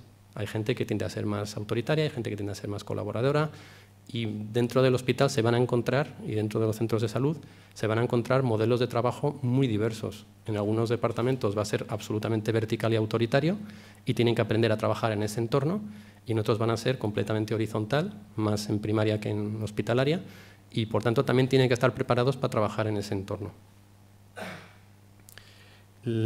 Todas esas competencias, como es mucho y muy complicado, al profesor y facilitador que está con los alumnos se lo hemos resumido en 3. Los que hacemos un poco asignaturas más centradas en IP utilizamos todas, pero para la mayoría de las actividades nos centramos en 3. Comunicación, autoridad y roles / renegociación. Al final intentamos de la adquisición de competencias que el alumno o profesionales pasen de la incompetencia inconsciente, lo hago mal y ni me entero que lo hago mal, a la incompetencia consciente. Lo hago mal, pero ya sé que lo hago mal. Y gran parte de las actividades que hacemos van centradas en esa dirección. Es decir, tú estás acostumbrado a comunicar las cosas de una manera, te vamos a enseñar que hay muchas otras maneras posibles y que hay otras que son más eficientes para conseguir tus objetivos. Entonces, ya con este primer gran paso, para nosotros es un éxito absoluto. 5 minutos. Luego estaría la competencia consciente, con gran esfuerzo puedo llegar a ser competente, y luego estaría la competencia inconsciente, donde ya lo hago perfecto, incluso aunque no lo piense ni lo prepare. Este sería el framework que propone la Universidad de Toronto en educación interprofesional, que junto con CAIPE creo que son un referente, y nosotros hemos utilizado esta parte del esquema en la que hablan de 3 niveles de educación interprofesional: la exposición, la inmersión y la competencia. La exposición nosotros la hemos traducido en 2 actividades muy potentes. Una es Fundamentos de Educación Interprofesional, donde juntamos a todos los alumnos de primero de carrera de Ciencias de la Salud y hacemos una resolución de un caso conjunta. Y FIP, que es Formación Interprofesional, que es una asignatura de sexto de Medicina. En cuanto a inmersión, hemos arrancado simulación en educación interprofesional, primero con medicina y enfermería y luego hemos introducido farmacia, donde ya es un escenario simulado, ya no es una discusión de un caso, sino que ya estamos en un escenario cuasi real. Y la tercera actividad, competencia, luego hablaremos en la sesión de atención domiciliaria, donde los alumnos tienen que ir a ver pacientes domiciliarios sin supervisión inmediata de un profesional y tienen que hacer un plan integrado de cuidados para ese paciente, donde se tengan en cuenta todos los aspectos relativos a farmacología, nutrición, actividad física, y todos esos cuidados los tienen que decidir de manera conjunta. Esto es el equipo. Bueno, hay muchísima más gente involucrada, pero bueno, hay un responsable de cada titulación y hay un responsable de cada gran proyecto. Tenemos 5 grandes proyectos, que son actividades diseñadas y arrancadas desde arriba de manera jerárquica. Vamos a hacer esta actividad. Y luego tenemos muchísimas actividades de IP que el origen de ellas no está en la directora académica o el profesor experto, sino que el origen está en un profesor que propone una actividad con sus alumnos en una asignatura y que es él el que la diseña, le damos soporte y le ayudamos, pero la lleva él. Os pongo un ejemplo, y ya casi voy terminando, de una profesora de empresa aquí en la universidad que también da clases a biotecnología y que hizo una actividad preciosa juntando alumnos de biotecnología que diseñaron un cemento orgánico con bacterias y los juntó con alumnos empresariales que tenían que vender ese producto y hacer un plan de negocio. Y fue una interacción muy bonita porque fue muy real y fue muy interesante cómo los alumnos de biotecnología le hablaban de las propiedades del cemento, de dónde tenía mejor valor, y cómo el alumno de empresariales le hace ver dónde está el valor en el mercado, de cómo podemos crear una empresa que genere dinero. Y fue una interacción interprofesional saliéndonos de la salud. Las herramientas que utilizamos son muy variadas, pero sobre todo utilizamos role-playing, muchísimo role-playing, team-based learning, en grupos pequeños con un facilitador, simulación, por supuesto, en el hospital simulado, escenarios de película. Hemos encontrado que esto es extremadamente útil porque en un minuto, con una escena de una película, te sitúas en una situación y te permite empezar la discusión de manera muy rápida, no de manera abstracta, hablando de un caso, sino lo ves directamente. Y por último, hemos utilizado herramientas de negociación de Business School, sobre todo del Program of Negotiation de Harvard, y a los alumnos les enseñamos esas herramientas de manera práctica. Tenemos que terminar ya un poquito. Os voy a poner un vídeo muy breve del tipo de herramientas que utilizamos con los alumnos. Es un residente R4 en una consulta de hospital. Dolor torácico lateral. Hay que verle. Edu, tu adjunto se ha ido y esta es su consulta. ¿A qué esperamos? ¿Y esta mujer? Ganglios en el cuello. La mandan de urgencias para que la mires. Tu adjunto dice que le huele a oncología, que a ver si la podemos ingresar. Pero si no ha visto al paciente. Pero ha visto la historia y lo tiene muy claro, ¿eh? Derivar a oncología. Con estas pruebas yo no ingreso a nadie en oncología. Vamos a hacerle una punción. Llama al patólogo y dile que le vamos a enviar una muestra. Edu, te recuerdo que todavía eres residente. ¿Quieres saber más que un adjunto? Diles que pasen, anda. Me gustabas más de R3 que de R4. ¿Ah, sí? Así que hay que esperar a ser un residente de cuarto año para ganarse el respeto de los demás. Entonces, este escenario tan simple da muchísimo juego. Entonces, el problema que le ponemos a los alumnos son 2 distintos. Primero, eres el residente y quieres que se quede la enfermera, ¿qué le dices? Entonces hacemos un role-playing. Y generalmente empiezan, bueno, pues hay un paciente, hay que ver y tú te quedas. Y yo que hago de enfermera le digo generalmente, bueno, que sepas que son las 5:15, mi horario laboral termina a las 5 y te voy a poner una demanda por abuso laboral, los alumnos se quedan como, ¿cómo que me vas a poner una demanda? Claro, me estás obligando tú a ver a un paciente cuando estamos fuera del horario laboral. Entonces hablamos de modelos de autoridad. Tú le puedes obligar a esa enfermera a quedarse, ¿no? Bueno, es un debate muy largo que ahora no nos da tiempo. Y el segundo escenario que les ponemos es, eres la enfermera, tienes el 80 cumpleaños de tu madre, te están esperando en casa para celebrarlo y dile al médico que te vas.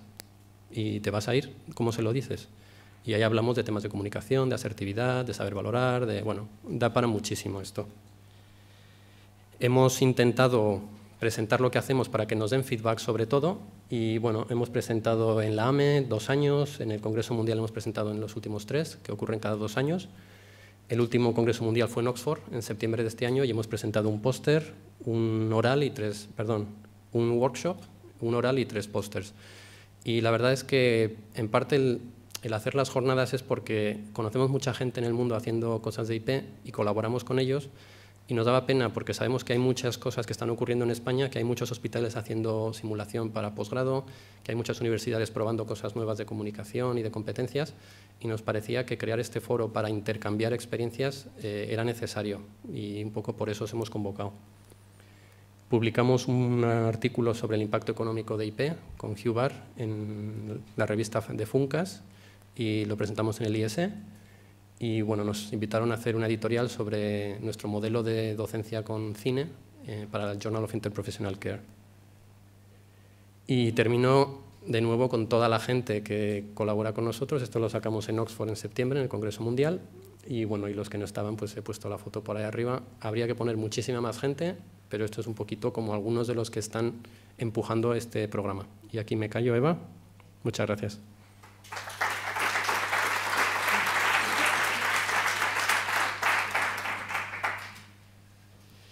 Tenemos tiempo para comentarios, opiniones, experiencias personales, preguntas, lo que queráis.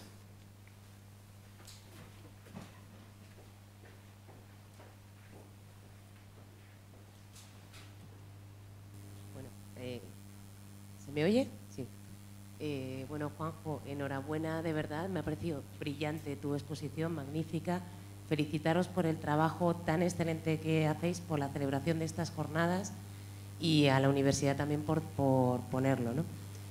Una de las cosas que yo soy de salud pública y vengo de trabajar en el ámbito de seguridad del paciente y solo contar que cuando yo me incorporé en esta universidad, llevo poco tiempo, llevo 1 año y unos meses, comenté a mis residentes que trabajaban conmigo en seguridad del paciente que existía la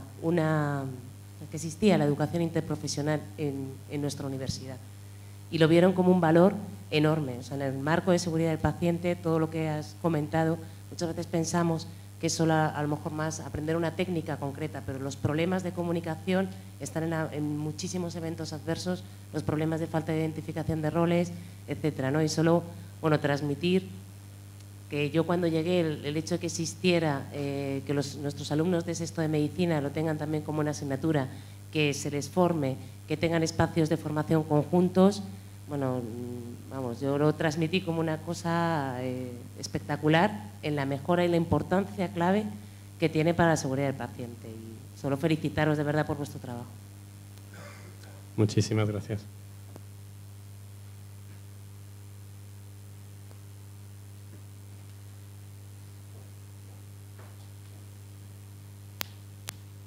Hola, buenos días. Yo quería hacerle una pregunta muy concreta. ¿Todos los estudiantes participan en este tipo de experiencias o son estudiantes voluntarios o todos los estudiantes de farmacia, medicina, de los distintos grados participan? Vale, esa, mejor de aquí, vale. Es difícil responder. Dentro del programa hay muchísimas actividades. En algunas participan todos, por ejemplo, Fundamentos.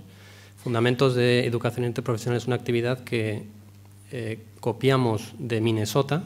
Ellos lo hacen con 1.200 alumnos, el mismo día simultáneamente.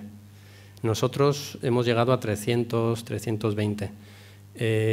Ahí sí que juntamos a todos los alumnos de todas las carreras de salud menos odonto este año, porque son muchísimos, tenemos más de 300 alumnos solamente de odonto. de un año, de primero o de segundo. Y a todos los alumnos los juntamos un día en aulas, los ponemos en grupos de 6 de distintas profesiones, ponemos un estudiante de medicina, una enfermería, farmacia, psicología, se me olvida alguna. Y les ponemos un caso en el que tienen que analizar lo que ocurre desde el punto de vista interprofesional, con un componente clínico, pero el foco no está en lo clínico, el foco está en la comunicación, en la autoridad, toma de decisiones, en los roles y negociación. En esa actividad todos los alumnos participan de ese año, pero luego, por ejemplo, hay actividades de atención domiciliaria donde participan todos los alumnos de medicina y enfermería de último año. Intentamos que cada titulación tenga un recorrido y tengan actividad básica, luego tengan algún complemento de simulación o en el aula y luego, a ser posible, algo con pacientes. ¿Lo hemos conseguido? Todavía no. También pensamos que no es lo mismo el componente IP de un enfermero, que está en el centro de todo el equipo clínico, que de por ejemplo, un biotecnólogo, que va a tener relación con otros profesionales, pero no es tan esencial y tan vital. Por eso, en medicina y enfermería, el plan es muchísimo más amplio y más profundo y participan más alumnos. En otras titulaciones como farmacia sí que tienen actividades, pero no tienen tantas horas ni tanta intensidad. No sé si te he contestado. Nuestro objetivo es que todos tengan un plan de desarrollo. Ahora, la realidad de lo que diseñamos a lo que hacemos, ha habido muchas diferencias, porque el diseño en papel es muy bonito, luego la realidad es muy compleja. Y hemos tenido que irnos adaptándonos a la realidad que tenemos. Hay actividades que nos gustaría mezclar a todos los alumnos y por logística no podemos. Tenemos alumnos rotando en Infanta Sofía, que es en el norte de Madrid, 50 kilómetros de aquí, y los queremos juntar con alumnos de enfermería que están en un hospital al sur de Madrid y logísticamente es imposible. Entonces,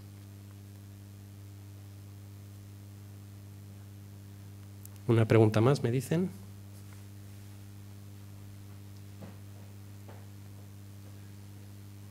Me encantaría que a lo largo del día nos contéis lo que hacéis, vuestros programas, vuestras iniciativas, porque este ámbito es un poco también para eso. Bueno, felicitar. Bueno, no sé si se me oye, si no grito un poco más y listo. Eso. Felicitaros por todo lo que habéis hecho y bueno, por todo lo que hacéis. Yo creo que también la pregunta también va a nivel organizativo, ¿no? Para aclararnos un poco cómo lleváis a cabo todas estas maravillas. ¿Esto lo vinculáis a una asignatura, es una asignatura propia? Y luego otra preguntilla es las asignaturas que hemos dicho que son comunes, fisiología, por ejemplo, ¿las impartís de forma conjunta? O, bueno, sobre todo esas dos dudas. Gracias. Vale. Nos estáis haciendo las mismas preguntas que nos hicimos nosotros cuando comenzamos. Me hace mucha gracia porque al final el proceso es el mismo. Distinguimos lo que es integración de asignaturas de lo que son actividades de educación interprofesional. Es decir, aquí hay muchas actividades donde hay integración, pues por ejemplo, imagínate una sesión de reanimación cardiopulmonar donde se da conjuntamente a alumnos de medicina y alumnos de otra titulación. Eso es una actividad de integración. Pero si esa actividad no está centrada en las competencias de educación interprofesional y no se tratan ellas específicamente, no es una actividad de educación interprofesional. Es decir, que por el hecho de mezclar alumnos no significa que sea una actividad de educación interprofesional. Puede serlo o no. Y hay de todo, no ponemos límites al mar. Es decir, que en esta universidad las iniciativas son muchísimas. ¿Cuál era la otra parte? Si se vincula a una asignatura. Nuestra tendencia es a vincularlo siempre que podemos, porque el componente de evaluación sigue siendo para los alumnos algo esencial. Y aunque hay actividades que son voluntarias y sin ninguna evaluación, y la verdad es que los alumnos generalmente responden muy bien, sabemos que si va unida a una asignatura y es un componente de las prácticas, por ejemplo, la respuesta es muchísimo más grande. Y luego por razones estructurales. Si queremos un programa a largo plazo y sostenible, tiene que estar integrado en la estructura. Por eso yo admiro mucho las actividades que dependen de una persona que es un entusiasmado y que se deja la vida y trabaja el fin de semana, y esas actividades las tenemos, pero yo sé que son actividades que no son sostenibles. Y yo lo que intento es irlas transformando en actividades sostenibles dentro del currículum, dentro de la asignatura, con unas horas y con un dinero. Al final las asignaturas son las que tienen Entonces, no es lo mismo hacer una actividad no reconocida por un voluntario el viernes por la tarde que una actividad reconocida estructuralmente por toda la institución. Entonces, nuestra opinión es que cuanto más integrado esté, muchísimo mejor. Ahora bien, actividades de IP en fisiología es difícil y a veces el programa de ANECA en los primeros años no nos da mucho hueco. Aquí tenemos psicología, donde sí que metemos componentes de IP, aquí tenemos ética, también tenemos habilidades de la comunicación, que es una actividad que en la Universidad Europea ha existido de siempre y que tratan componentes de IP también. Es más centrado al paciente, pero también tratan componentes de IP.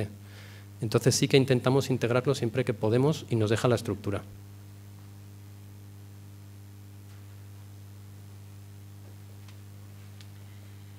Muy bien, pues tiempo entonces para el café, para